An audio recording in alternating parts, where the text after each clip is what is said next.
তোমাদের জন্য আজকে আমি তৈরি করছি সেই ফুচকা। অনেক কষ্ট হয়েছে কিন্তু ফুচকাটা তৈরি করতে।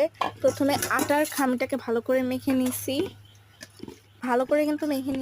তারপর হচ্ছে এইখানে একটু ভালো করে মেখে নেওয়ার পরে একটু পানি দিয়ে হালকা করে একটু তেল মাসাজ করে রেখে দিয়েছি। এরপর সব মশলাগুলোকে ভালো করে কেটে নিয়েছি। এখানে আমি ঝাল কাটছি, পেঁয়াজ কাটছি, সবকিছু কিন্তু ভালো করে কুচি কুচি কুচি কুচি করে কেটে নিতে হবে। যেমনটা দেখতেই পাচ্ছ কেটে নিছি, এভাবে কিন্তু কেটে নিছি। তারপর একটি শুকনো মরিচও কেটে নিছি।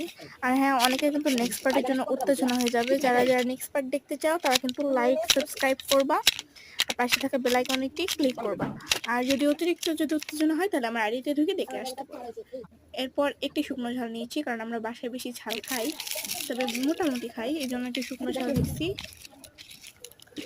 তারপর শুকনো ঝালটি নিয়ে নেওয়া ওই না এখনো।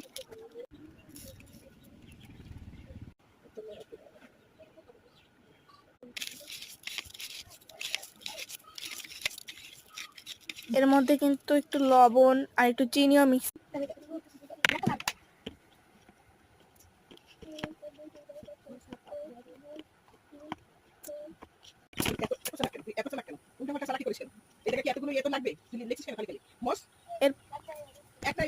এরপর ঢেকে থাকা সেই ইটাকে নিয়ে নিচ্ছি। রুটিটাকে ভালো করে কিন্তু বেলে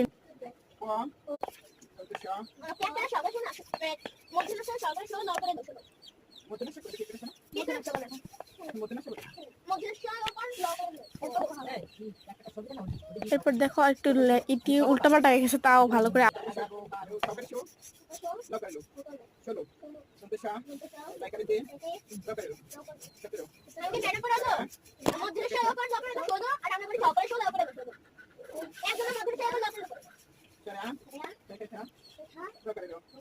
আপনারা কামলে কিন্তু খবর আছে।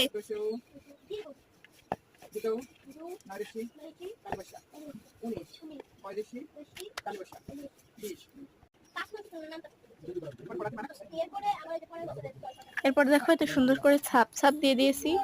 ছাপ দেওয়ার পর ভালো করে কেটে নিচ্ছি। দেখো এখানে কিন্তু আমার অনেকখানি হয়েছে, এতখানি হয়েছে। তারপরে সবগুলো কিন্তু ভালো করে ভেজে নিচ্ছি। নাড়তে থাও।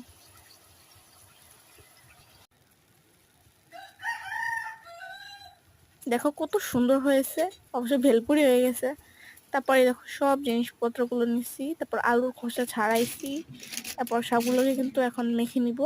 আর বাকি অংশটুকু দেখার জন্য কিন্তু অবশ্যই লাইক সাবস্ক্রাইব করবা। এবার একটু তেঁতুলের আচার নিচ্ছি, তার ভিতরে পানি দিয়ে ভালো করে নাড়ছি। এতটুকু